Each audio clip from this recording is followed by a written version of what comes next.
Bismillahirrahmanirrahim. Assalamualaikum warahmatullahi wabarakatuh. Alhamdulillahi rabbil alamin. Wassalatu wassalamu ala asyrafil anbiya'i wal mursalin wa ala alihi wa sahbihi ajma'in. Rabbi shrah li sadri wa yassir li amri wahlul 'uqdatam min lisani yafqahu qawli. Rabbana iftah bainana wa baina qaumina bil haqq wa anta khairul fatihin. Mari sama-sama kita buka kuliah kita pada petang ini dengan umul kitab Al-Fatihah. A'udzubillahi minasyaitonir rajim. Bismillahirrahmanirrahim. Alhamdulillahirabbil alamin. Arrahmanir rahim. Maliki yaumiddin. Iyyaka na'budu wa iyyaka nasta'in. Ihdinas siratal mustaqim. Suratal ladzina an'amta 'alaihim ghairil maghdubi 'alaihim waladdallin. Amin.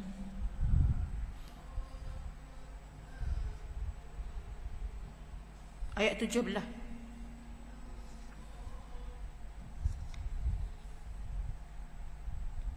Bismillahirrahmanirrahim. Pertamanya alhamdulillah, kita bersyukur pada Allah Subhanahu wa ta'ala kerana kita dapat meneruskan kuliah kita insya-Allah surah Al-Kahfi. Surah Al-Kahfi ayat 17 insya-Allah. Kita masih lagi mendengar kisah Ashabul Kahfi, yang mana pemuda-pemuda sanggup berhijrah, duduk dalam gua semata-mata nak jaga keimanan mereka daripada pemimpin yang zalim, yang kafir. Mereka tak ada ilmu. Tak ada ilmu, bukan orang pandai pun. Tapi oleh kerana mereka takut, bila mereka bersama dengan pemimpin yang zalim, pemimpin yang kufur kepada Allah, mereka takut mereka akan terikut sama agama mereka. Jadi oleh kerana mereka adalah termasuk golongan yang diberi hidayah dan taufik oleh Allah Subhanahu wa taala, mereka sanggup meninggalkan rumah tangga mereka, anak bini, harta benda, kemudian mereka duduk di dalam gua. Ini dinamakan Ashabul Kahfi lah. Dari dalam ayat 7 ini seterusnya Allah Subhanahu wa taala berfirman, "Zalika min ayatillah man yahdillahu fahuwal muhtad wa man yudlil falan tajid lahu waliyyan mursyida." Zalika min ayatillah, yang demikian itu adalah sebahagian daripada tanda-tanda kebesaran Allah Ta'ala.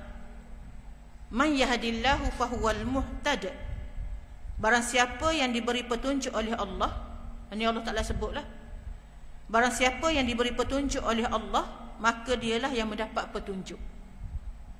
Dia mencapai kemenangan dengan petunjuk itu. Ashabul Kahfi itulah.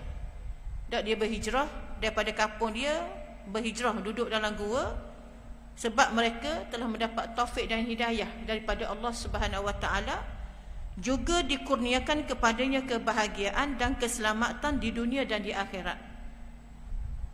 Selanjutnya Allah Ta'ala berfirman, "Wa may yudlil falan tajid lahu waliyyan mursyida."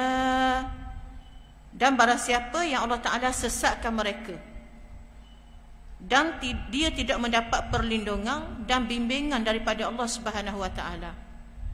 Dalam ayat 17 ni Allah nak beritahu kepada kita, siapa yang Allah Ta'ala beri hidayah kepada dia, pasti dia akan dapat hidayah petunjuk. Golongan yang kedua, siapa yang disesatkan oleh Allah Ta'ala, maka dia tidak akan mendapat hidayah petunjuk daripada Allah Subhanahu wa taala. Sebab itulah Allah Ta'ala ni menyesatkan orang yang memilih jalan kesesatan. Sebab kita tak tahu dah, memang Allah Ta'ala tetapkan dah kita ni dalam rahim kita, mak kita lagi. Allah Ta'ala tetap dah kita ni. Dah umur berapa, rezeki, dah jadi benda-benda hak kita buat sekarang ni, muslimat yang dikasihi Allah. Apa yang kita ada sekarang ni, Setakat hari ni kita kata. Hatta sekarang ni kita berada dalam rumah Allah Subhanahu Wa Taala ni. Ini benda yang telah ditetapkan oleh Allah Taala. Bukan kerana semata-mata kita nak mari. Tapi ini adalah ketentuan Allah dan ketetapan Allah buat kita. Sebab itulah orang yang soleh, ulama-ulama salaf, ulama-ulama soleh, dia tak rasa bangga pun dengan kebaikan yang dia buat. Sebab apa? Sebab dia kata semua ini adalah pilihan Allah. Dan sebab itulah mereka bersyukur kepada Allah Subhanahu Wa Taala.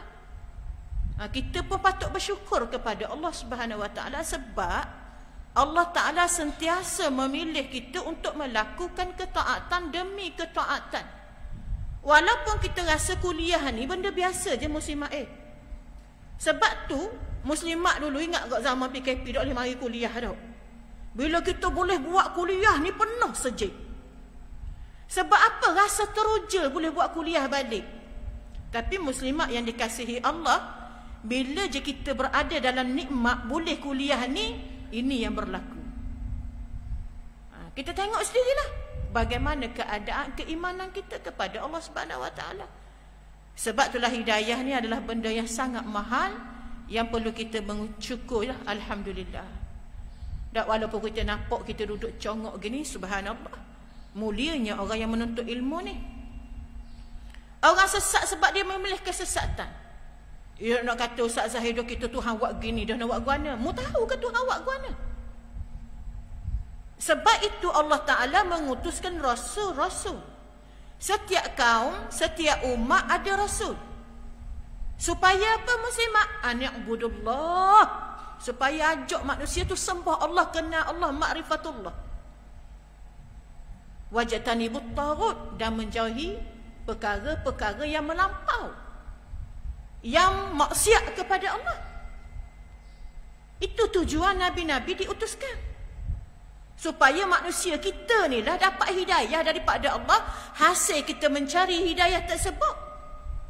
Sebab itulah kita tak tahu. Ni kita kata hari ni kita baik, akan datang belum tentu lagi. Tapi na'udzubillah, sebab kita minta doa sama dengan Allah dalam semayang kita tak. Berapa kali kita semayang? Berapa kali kita baca Al-Fatihah dalam semayang kita? 17 kali.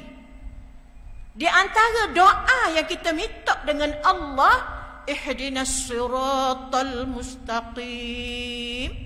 Ya Allah, ya Tuhan kami, tunjukilah kami. Ihdina, tunjukilah kami siratal mustaqim, jalan yang lurus. Kita nak jalan lurus, kita minta dengan Allah Ta'ala, kita tak angkat tangan je masa ihdinas siratal mustaqim tu. Tetapi itu adalah doa, kita minta dengan Allah supaya Allah tunjukkan kita jalan yang lurus. Jalan benda jalan yang lurus itu, iaitu jalan Islam. Jalan yang dibawa oleh Nabi-Nabi dan Rasul-Rasul. Nabi-Nabi dan Rasul-Rasul mati lama dah. Siapa yang mengambil alih tugas mereka? Ulama-ulama yang mencintai Allah. Ulama-ulama yang bersungguh-sungguh berjuang nak menegakkan Islam. Kita pun bersama kepimpinan yang nak memperjuangkan Islam. Betul tak? Kalau kita ikut orang baik, insya-Allah kita akan jadi baik. Betul tak muslimah? Kalau kita ikut orang jahat, kita jadi jahat.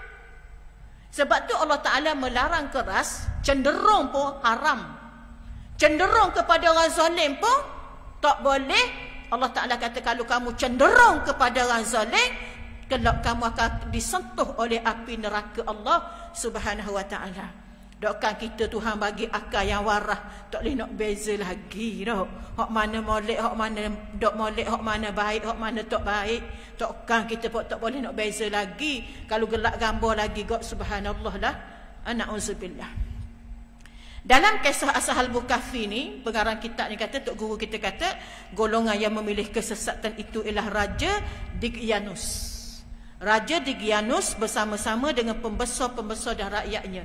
Yang mana Ashabul Kahfi tadi, pemuda-pemuda Ashabul Kahfi tu, dia meninggalkan pembesar dia tu, Raja Dygyanus. Sebab Dygyanus ini raja yang menyembah berhala lah, bukan sembah Allah Subhanahu Wa Ta'ala. Manakala orang yang diberi petunjuk pula ialah pemuda-pemuda Ashabul Kahfi yang mengasingkan diri ke dalam gua, namun demikian Allah Ta'ala tetap memelihara dan menjaga mereka. Kalau ibarat kita kata nak duduk dalam gua, nak makan benda lah dok. Benda ada dalam gua, nak tubik takut. Tapi subhanallah, kita tengok aturan Allah, sehingga kan Allah menidurkan mereka. Mereka ditidurkan oleh Allah. Bukan dalam masa yang singkat. 309 tahun. 309 tahun tu lama ke dok? Allah. Kita tak dok dah hidup setara tu mak muih. Kita hidup 100 tahun pun pakai paper dah. Tu dok. Anak duduk baloh dah. Mau buat pergi mahmu seminggu lah. Buat pergi mahmu seminggu lah. Siap pulak ke mak. Siap pulak ke ayah. Buat rasa serabut. Itulah ujian anak-anak. Tapi kita alhamdulillah Tuhan dah uji kita, mesti mak syukur lah. Kita pun minta dengan Allah Ta'ala, ya Allah, janganlah aku ni panjang umur sampai menyusahkan anak-anak. Itu kehendak kita. Kadang-kadang Tuhan nak uji kita. Tuhan nak uji anak-anak kita. Kita kena sabar, kena redha lah dengan ujian Allah. Walaupun benda tu berat. Sebab hidup ini adalah ujian yang perlu kita tempuh. Nak ke muslimat, tak embuh ke, susah ke hidup ni, senang ke hidup ni, kita kena terima dengan redha, dengan sabar. Ingat hidup kita ni makin hari makin sukar. Ujian Allah makin hari makin teruk. Dulu Tuhan uji COVID-19. Lepas tu banjir besar, tiba-tiba mari tergelang gitu. Lepas tu sekarang ni Tuhan uji dengan panas. Sampai kan di Kelantan tu panas sangat, sampai kan ada orang kena penyakit kulit. Dah gatal sangat ni. Kita pun kementerian waktu baik suruh pakai baju t-shirt lah. Suruh murid-murid pakai baju t-shirt. Sedih boleh ikutlah nak pakai t-shirt warna apa. Tapi jangan t-shirt pelik-pelik sudah lah. Tubik korok. Tak ambuh lah duduk korok di sekolah. Jadi maksudnya ujian ni sikit saja. Sikit baru. Panah di dunia ni kita boleh berlindung lagi. Kalau dalam rumah kita tak usah kira lah. Pakai yang ikut aku lah rumah aku. Pakai apa-apa lebih ada masalah lagi setengah orang tu. Ikut aku lah. Sebab tu jangan hitam orang. Musim-musim panas ni kita tengok. Jangan gitu. Islam melarang kita hitam orang. Jadi ada hikmah belaka kita tengok. Demikian juga, namun demikian Allah Ta'ala tetap memelihara dan menjaga mereka. Kita tengok bila dia kisah Ashabul Kahfi, kita tengok kisah-kisah apa? Nabi Ibrahim. Gitu juga. Tak, kita tengok kisah Nabi Ibrahim, kita tengok kisah Nabi apa? Nabi Yusuf. Nabi Yusuf ni dia kena jaga. Nabi Yusuf ni kisah dia, adik-beradik dia tahu olah telaga deki kepada Nabi Yaqub.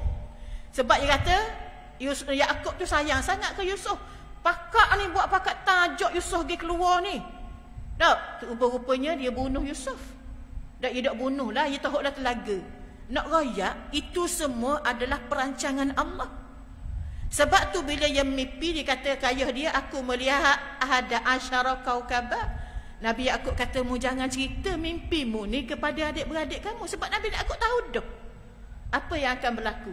Bahasa dia cerita ke Nabi Yaqub, dia kata anak dia kena makan ke serigala tu, dok yuk pelawak ke ayah dia tu.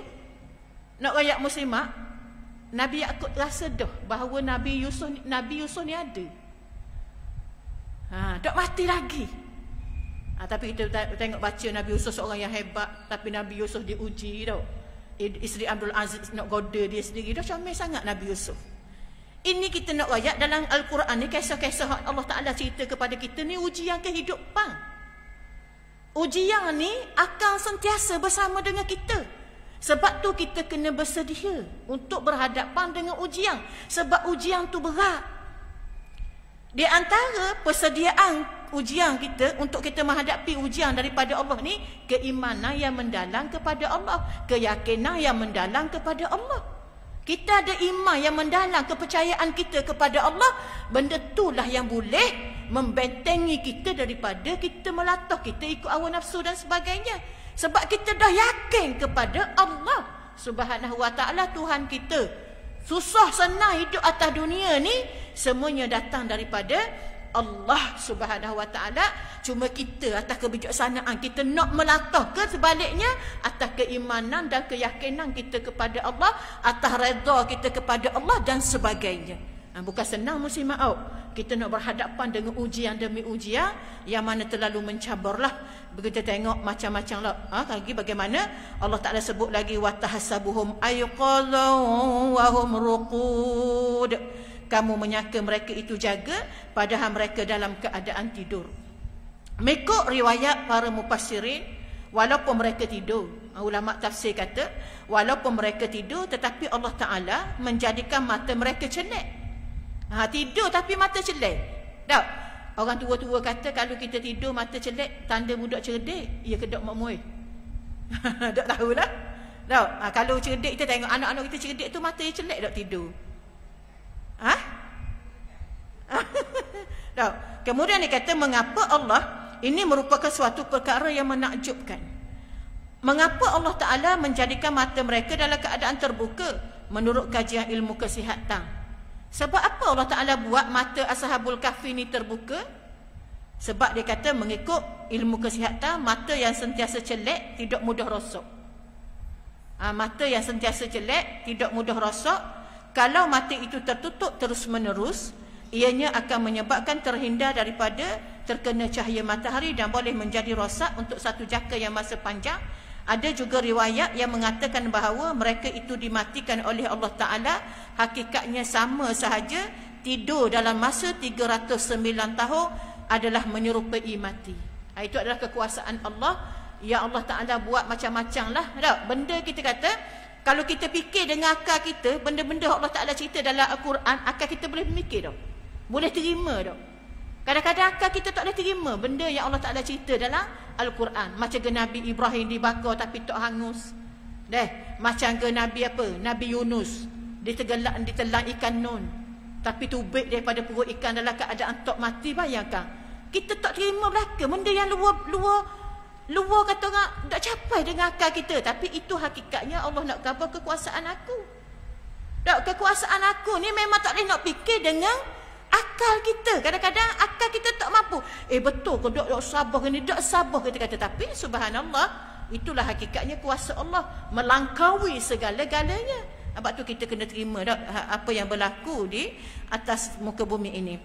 Wa nuqallibuhum zatal yamini wa zatal shimal. Dan kami balik-balikkan mereka ke kanan dan ke kiri. Allah Ta'ala membalik-balikkan badan mereka kadang-kadang ke sebelah kanan dan kadang-kadang ke sebelah kiri supaya badan mereka tidak repuk atau dimakan oleh tanah. Itu keadaan lah.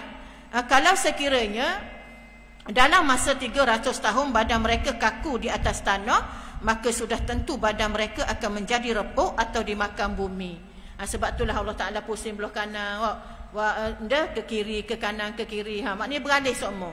Lepas tu, maka seterusnya Allah Ta'ala berfirman wa kalbuhum basitun zira'aihi bil wasid. Dan anjing mereka mengunjurkan kedua lengannya di muka pintu gua.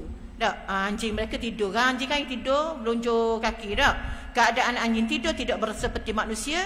Ia tidur di dalam keadaan siku dan tangannya terjulur ke hadapan di atas tanah. Allah berfirman lagi, lawit tala'ta alaihim lawallaita minhum firaran wa lamuli'ta minhum ru'ba. Kalau sekiranya engkau melihat mereka, nescaya engkau akan berpaling lari kerana takut terhadap mereka. Allah Ta'ala kata kalau mu tengok kebetulan, mu akan lari berapuk. Takut dah. Takut dengan keadaan dia tu. Keadaan tubuh badan mereka yang tidak bergerak dengan mata mereka dalam keadaan celak menimbulkan ketakutan kepada setiap yang melihatnya. Bukan sekadar itu sahaja, malah Allah Ta'ala menjadikan kehebatan dan kegurunan kepada setiap yang memandangnya. Ini merupakan pemeliharaan Allah Ta'ala terhadap mereka dalam masa 300 tahun lebih. Itu keadaan Allah jaga dia. Tak, kalau orang hidup ni lain keadaan dia, boleh cari makan. Tapi subhanallah, oleh kerana payah dia nak cari makan, Allah Ta'ala tidurkan terus dia. Sampai 309 tahun. Tak payah makan, tak payah pergi cari makan, dah duduk di dalam gua tu. Tak perlu cari apa-apa. Itulah adalah penyelesaian yang Allah Ta'ala bagikan kepada pemuda-pemuda yang beriman kepada Allah. Sebab itulah mereka, Allah Ta'ala ni boleh buat apa saja. Seterusnya Allah Ta'ala berfirman, wa kadzalika ba'athnahum, dan demikianlah pula kamu dibangkitkan mereka selepas 309 tahun. Allah Ta'ala membangkitkan mereka daripada tidur yang lama dan panjang. liyatasaalu bainahum, supaya mereka bertanya-tanya di kalangan mereka. Dah pelik lah. Dah bangun dah ni. Tidur 309 tahun, maka Allah Taala bangunkan mereka. Apabila terjaga dari tidur, mereka saling bertanya antara satu sama lain. Firman Allah Taala. Rasa macam baca dah ni dah. Dah Ustaz rasa baca dah. Dah. Kita baca dah ni. Ustaz rasa kita baca sini pula. Tanda kat mana? Kita sambung. Wa kadzalika a'sarna 'alaihim. Muka surat 76 tak? Tanda tak? Ustaz dah tanda tapi takut. 66.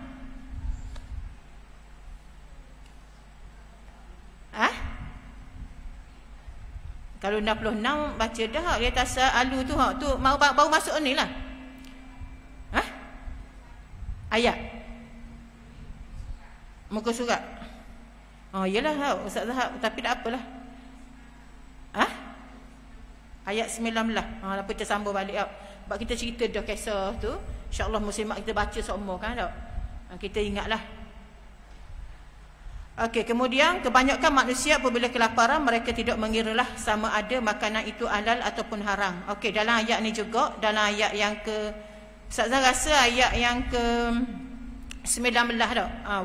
Liyatasa'alu tu baca liyatasa'alu bainahum. Qala qailun minhum kam labithtum qalu labithna yawman aw ba'da yawm. Berkatalah salah seorang daripada mereka, sudah berapa lamakah kita berada di sini? Mereka menjawab, kita berada di sini sama ada sehari. Dia kata yauman aw ba'da yaumin. Rasa kita ada sini sehari je kot, ataupun ba'da yaumin, ataupun setengah hari. Bagi perasaan dia tu tak. Allah Ta'ala memulakan tidur mereka dahulu pada waktu pagi. Bila Allah Ta'ala tidurkan mereka tu di waktu pagi. Kemudian selepas 309 tahun mereka dibangunkan pula pada waktu petang. Macam seolah-olah baru tidur sedap. Tidur pagi, bangun petang. Maknanya siapa gitu. Oleh sebab itulah mereka merasakan bahawa mereka tidur itu seperti sehari atau setengah hari saja. Sebab tu mereka rasa tidur macam tidur sekejap aje. Padahal tidur 309 tahun mok-moe. Lama tu 309 tahun. Firman Allah, qalu rabbukum a'lamu bima labithtum. Akhirnya mereka berkata, Tuhan kamu lebih mengetahui berapa lamakah kamu tidur di sini. Dah. Dia tanya-tanya.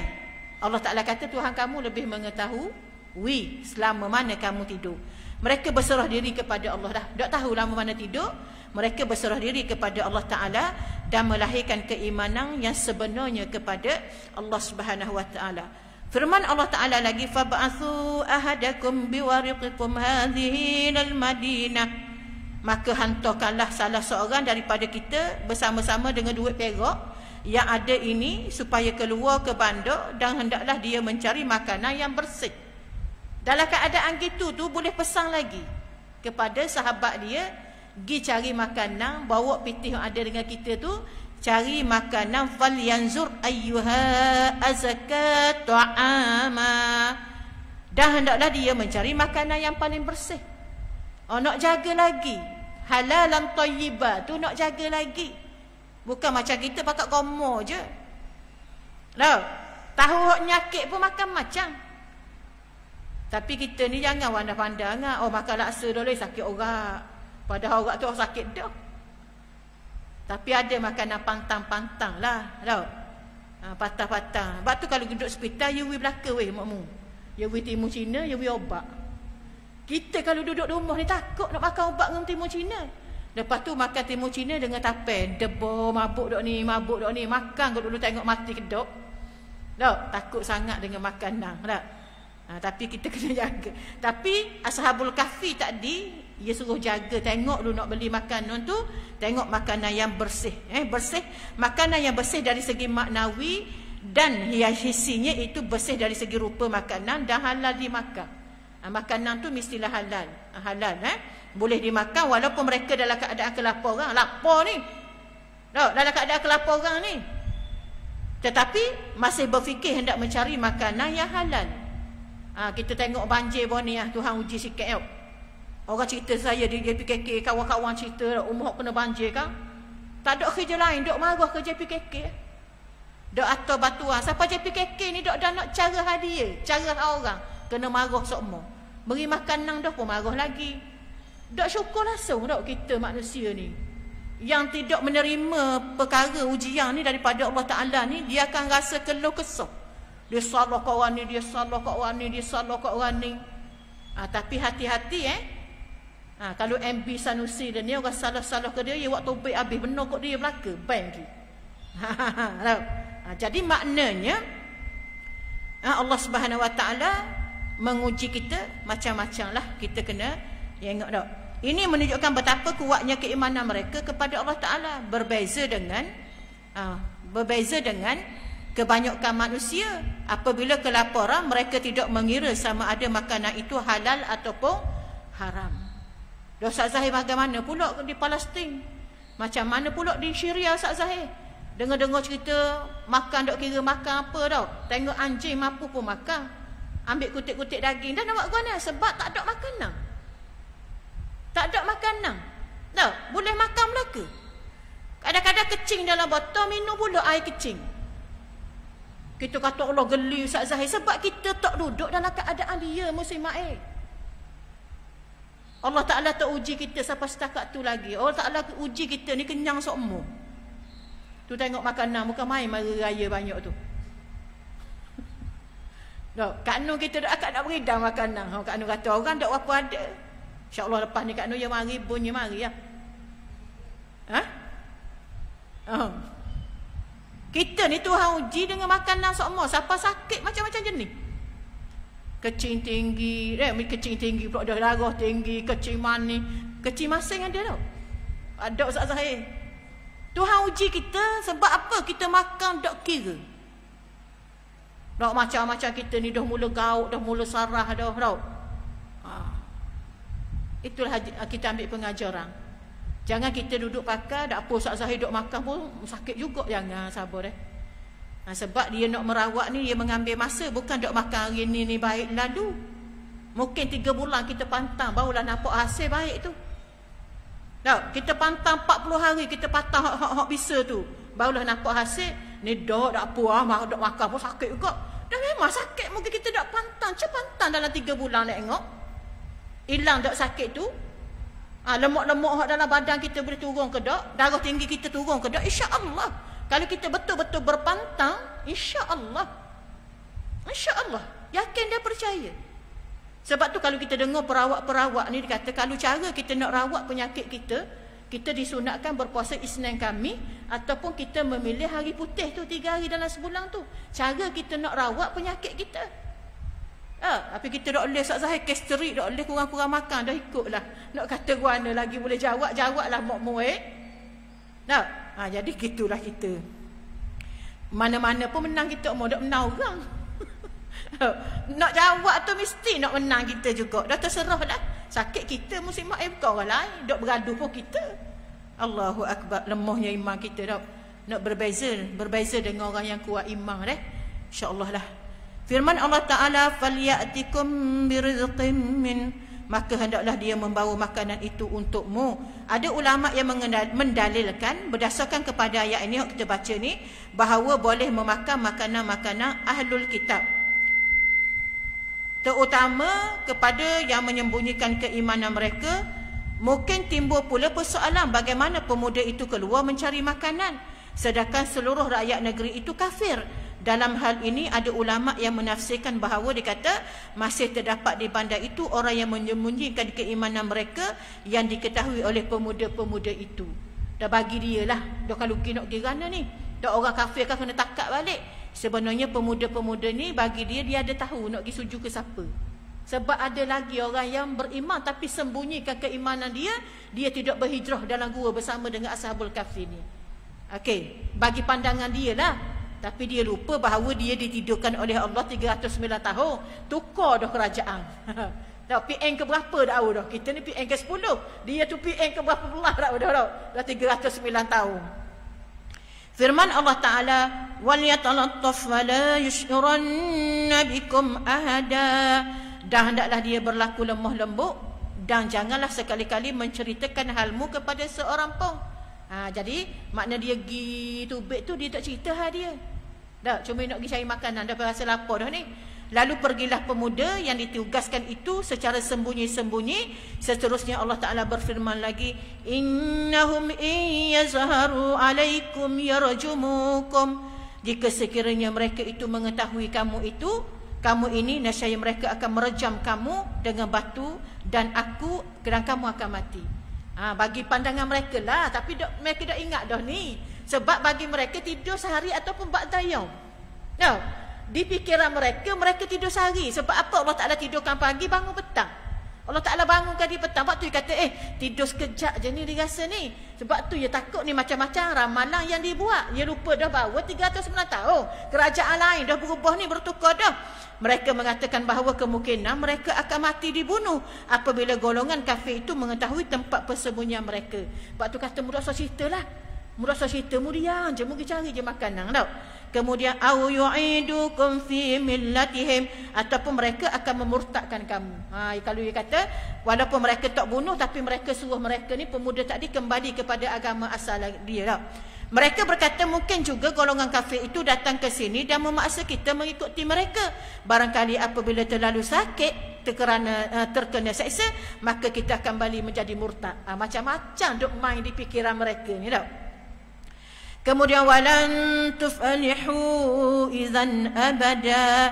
Jika berlaku demikian, maka kamu tidak akan mendapat kemenangan di dunia dan di akhirat selama-lamanya. Takut ni ada rasa bimbang ni. Dak mereka rasa bimbang, takut mereka akan murtad balik. Sebab boleh berlaku musim air. Dalam keadaan yang begitu terdesak, kelaparan, kebimbangan dan ketakutan, mereka tetap sayang kepada keimanan dan Islam. Hak ni hak perlu ada pada kita. Walaupun hidup kita dengan susahnya, tekanan je, kita tak siapa lagi Tuhan uji kat susah doa lalu ni. Tak, kita ni Tuhan uji sikit-sikit baru. Semua hak kita nak boleh lagi. Kemudian dia kata, pemuda yang ditugaskan itu pun pergi ke bandar dengan perasaan bimbang dan takut. Bimbang juga dia ni, tubik daripada gua ni, pergi bandar nak cari makanan, bimbang juga ni, rasa takut juga ni, dia kata. Kemudian apabila sampai di bandar, dilihatnya segala-galanya telah berubah. Lain dah ni. Bukan sama kita dah ni. Tengok lain mereka. Mana rumah dan bangunan-bangunan tidak seperti dulu lagi. Manakala manusia pula berlainan sekali daripada yang pernah dilihatnya. Dalam keheranan itu, heran tak dia tengok. Dia kata, dia singgah di kedai menjual barang-barang makanan, lalu diminta beberapa jenis makanan yang dikehendakinya.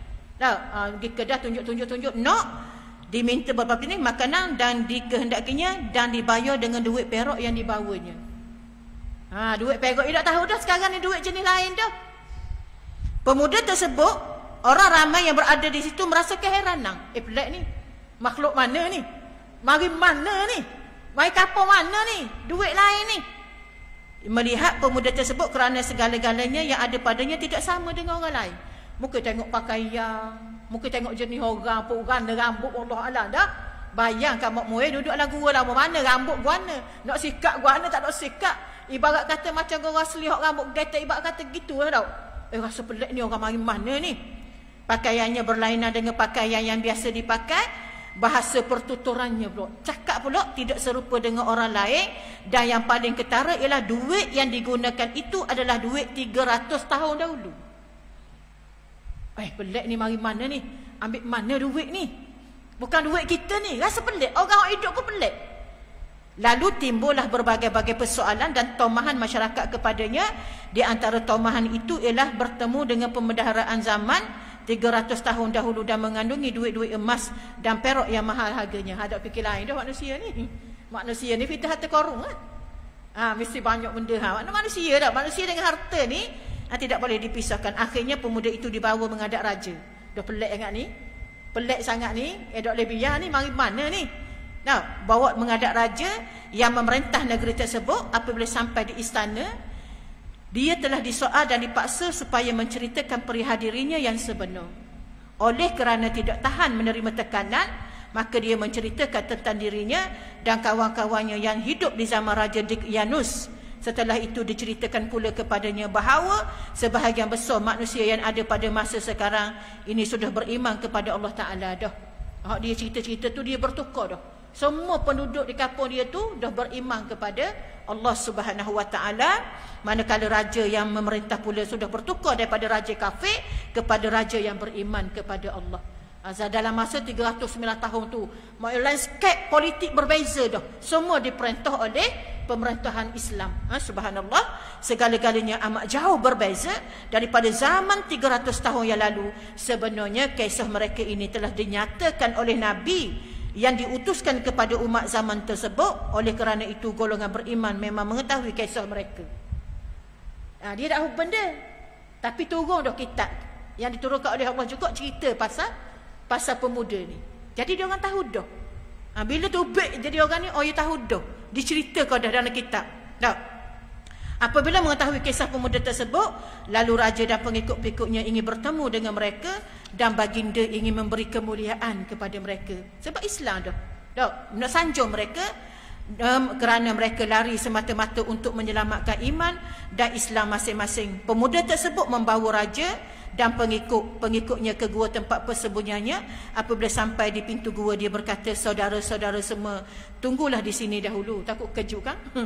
Takut kejut. Biar saya masuk dahulu untuk memberitahu kawan-kawan saya. Mari-mari ikut dia, mu tunggu dulu lah.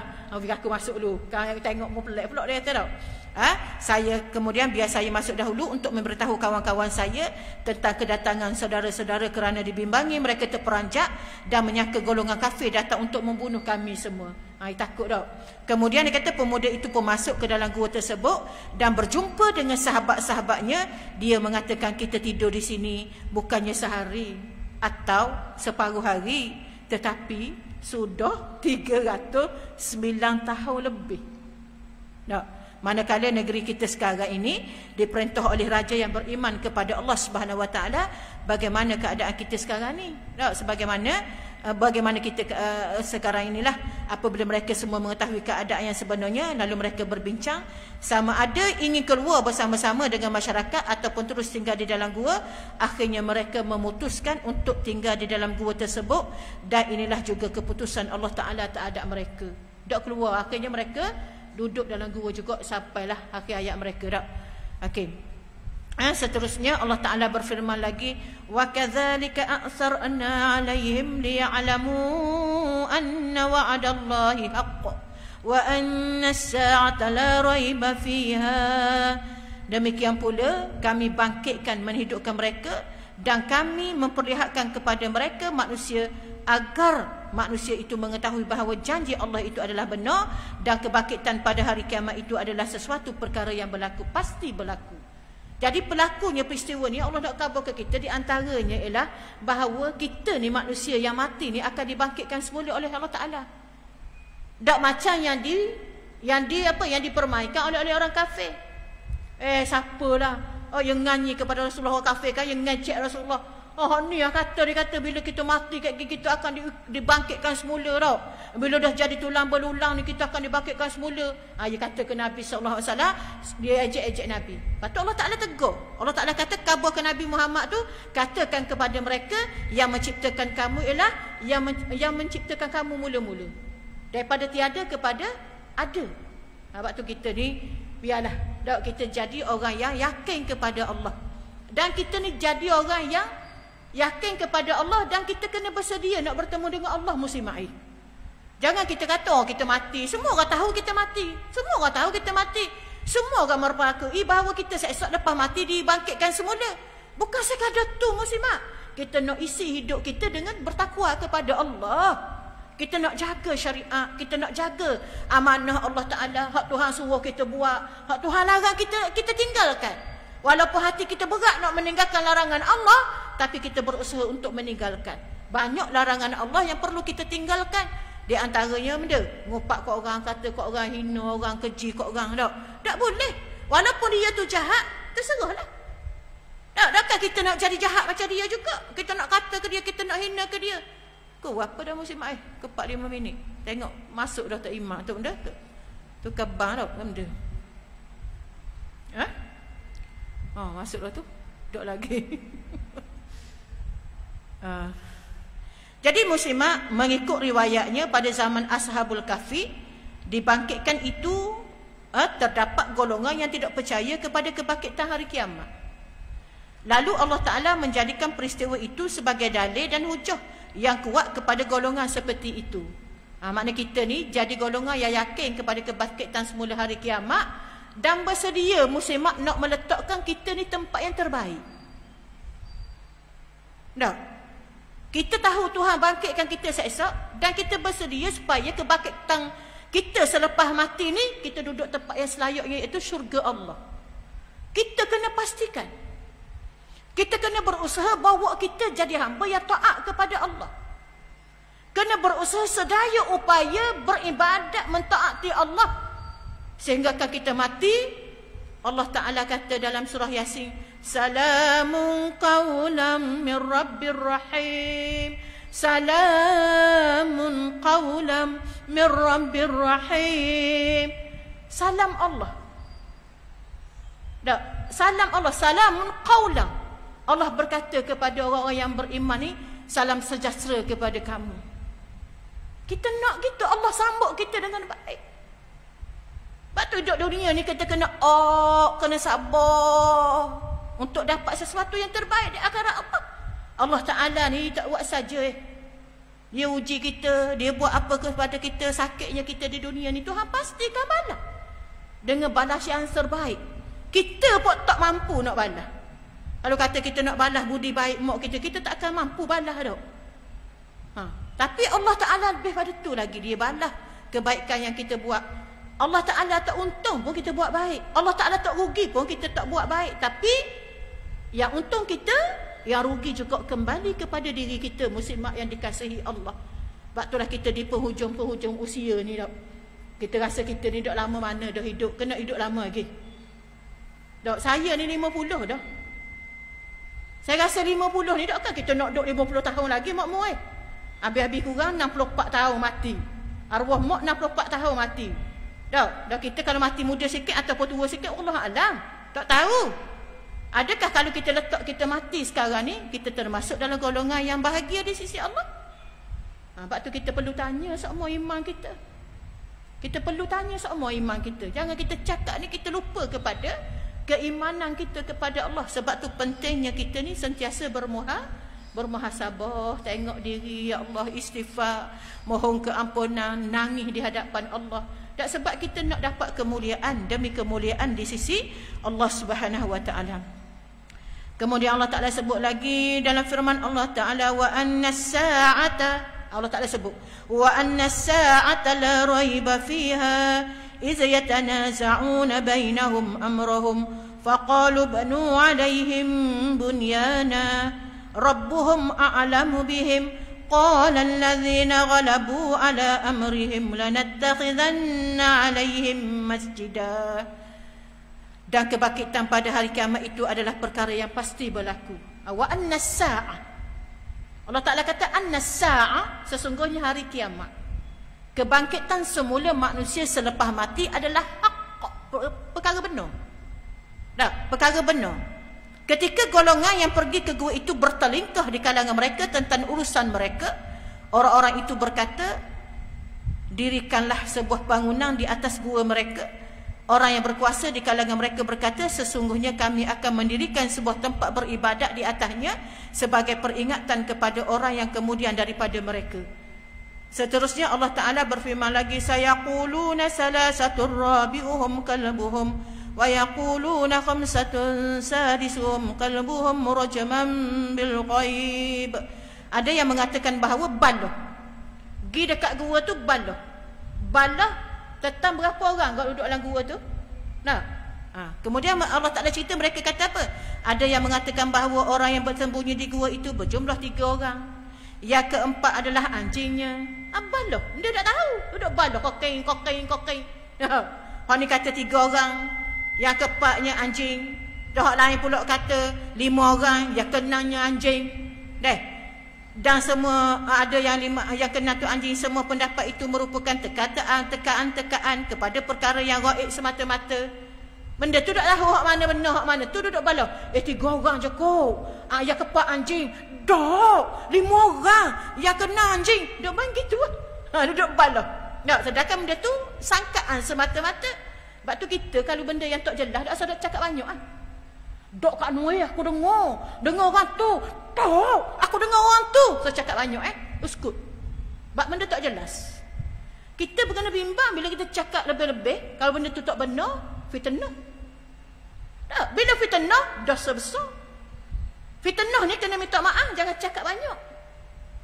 Ni kok bila nak pergi minta maaf, tak takut Ustaz Zahir kan kita pergi minta maaf lagi, kata, oh, rupanya mu, lama ni depan aku baik, belakang aku kata macam-macam kat aku. Gitu banyak soalan. Baik kata enggak kau orang. Pandang enggak kata, pandang terima. Sebab dosa kita dengan orang, Tuhan tak akan ampun kecuali orang maafkan kita. Lepas tu Ustaz Zahir, kalau kita nak kata, kita tak mau kata. Kalau kata kan balah pula lagi kita cerita ke dia. Dok, kita kata ke dia macam-macam kat dia kan, dia dok tegur kita pula Ustaz Zahir. Dah nak buat gana Ustaz Zahir? Nak buat gana. Nak buat gana. Ada ulama kata, dibolehkan juga kita kena istighfar kepada dia. Dan tak istighfar ke orang. Nak istighfar ke diri sendiri pun dok apa nak down Ustaz Zahir. Kena istighfar pula ke orang. Supaya Allah memaafkan dosa kita dengan dia. Tapi muafakat ulama kata kena pergi minta maaf juga guana-guana. Pandai-pandai lah mengajar mak murid. Pandai-pandai mengajar lah. Tapi kalau benda yang berkaitan hak orang, wajib pulangkan. Ustaz Zahir mati dah. Dok mak dia mati dah. Kita ambil kita 1,000 dulu. Kita dok bayar kita dia Ustaz Zahir. Dok kita nak pergi bayar anak dia tak ada, mak dia mati dah, tuan dia mati dah. Wajib pergi kat waris dia. Pulangkan. Kalau ambil hak orang, pulangkan. Pulang. Kalau kata-kata ni lain sikit. Maknanya kita kata paksa minta maaf ke dia tak. Minta maaf dah weh hamba ni. Kata ke demo dulu orang ramai-ramai. Tak apalah. Dia orang belajar juga. Tak apalah. Aku maaf dah kemu. Tapi jangan kata pula ke dia. Tapi kalau buat benda muslimat kena pulangkan. Harta. Walaupun 5 sen minta halal dengan tuan dia. Tak nanti banyak harta barang kita ambil, kita curi barang dia dulu. Gimah dia tengok comel ngak pinggang dia buat alik mana tu. Dia tak akan nak cari. Rupanya kita ambil kristal dia buat lari suti. Kenang sangat. Pulangkan. Kalau dia kata tak apalah, aku hadiah je kamu, alhamdulillah. Muslimat kena ingat tu, hak orang wajib pulangkan. Dah dulu Ustaz Zahir kita curi wah pelang ya. Wah pelang dok Ustaz Zahir. Kabarlah ke dia. Minta maaf dia. Kita ni kan orang kapur-kapur dulu, tahu dah perangai kita ni. Berambak orang tua. Dah ita tu orang ada kedap, tengok oh pelang orang, ambil lagi. Wah, curi pelang. Masa dulu. Tapi bila kita tua-tua ni tak maaf banyak Allah Allah tak apalah, halal beraka dah. Perangai budak-budak dah. Benda gitulah muslimat tapi benda-benda tu kena ingat muslimat kadang bersangkut paut dengan hak orang, tolong pulangkan muslimat. Tolong pulangkan. Kata mak cik dok teringat dulu nak beri. Kata gitu pandai-pandai lah. Sebab kita nak menjaga juga tak. Tak perlulah cerita-cerita ke orang. Kesalahan-kesalahan kita tak perlulah kita nak cerita ke orang. Biar orang tak tahu kejahatan kita tak apa. Biar Allah je tahu. Bila bersabitan dengan hak orang, kita minta maaf balik dengan tuan, minta halam, serah balik, royak ke dia. Kalau kita tak ada piti nak bayar pun, kita kena jelas ke dia. Minta maaf yang hamba dok dang, hamba tak ada piti, susah daripada dulu sampai sekarang, kita tak nak bayar hutang. Jelas. Sebab tuan hak asal, pemilik asal mati dah, tinggal anak dan sebagainya. Tapi kan anak kata, sebab tu dalam Islam, zakat boleh beri ke orang yang berhutang kan. Orang yang berhutang, kita boleh beri zakat ke dia untuk dibayar hutang. Ini orang susah sungguh lah. Bukan orang hutang beli kereta mewah. Bukan orang hutang beli tanah. Bukan orang hutang beli rumah besar. Ni orang memang susah sungguh lah. Zakat boleh beri ke dia. Dan pihak zakat boleh beri kepada mereka zakat untuk mereka selesaikan hutang-hutang mereka. Kemudian lagi, golongan ahlul kitab mengemukakan pendapat masing-masing tentang bilangan pemuda Ashabul Kahfi itu berdasarkan kepada anggaran semata-mata, bukan pendapat yang tepat. Firman Allah Ta'ala, wa yaquluna sab'atun wa thaminuhum kalbuhum, dan ada juga yang mengatakan bahawa bilangan mereka ialah 7 orang, yang ke-8 adalah anjingnya. Ini pendapat yang paling kuat di kalangan mufassirin, iaitu bilangan Ashabul Kahfi itu ialah 7 orang. Paling kuat di kalangan pendapat ahli mutafsir ialah 7 orang bersama dengannya seekor anjing. Jadi 8 lah. 7 orang, anjing seekor. 8 lah. Jadi para mufassirin berpegang dengan pendapat ini kerana Allah Ta'ala berfirman. Ada hujah dia ni. Ulama tafsir pegang dengan ni sebab Allah Ta'ala ambil berdasarkan pada firman Allah Ta'ala ni, kalbuhum sadisuhum khamsatun wa yaquluna kalbuhum rabi'uhum wa thalathatus kalbuhum sadisuhum khamsatun wa yaquluna kalbuhum rabi'uhum thalathatun sayaquluna rajman bil ghaib. Ada yang mengatakan bahawa orang yang bersembunyi di dalam gua itu berjumlah 3 orang.